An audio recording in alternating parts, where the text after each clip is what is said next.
Good day everyone. Today we're going to roast a cherry tomatoes using our Saladmaster 8-inch gourmet pan.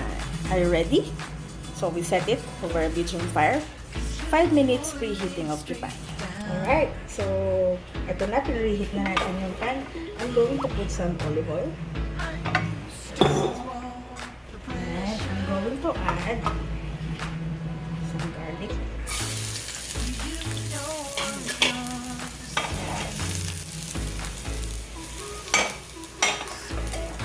Lightly brown the garlic.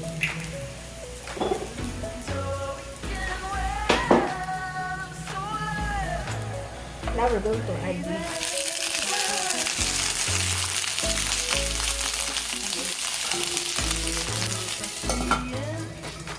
cover it. Definitely soft and cover it.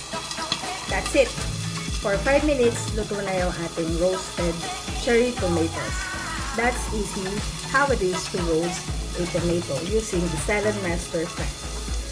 Thank you so much for watching our video at Amazing LutuAn, and we hope that you enjoy our video. Please don't forget to put a like or click the like button and share the video. Not the virus. Thank you very much. And God bless. Bye. Bango.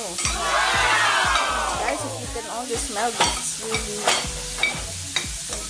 really is good. It smells good.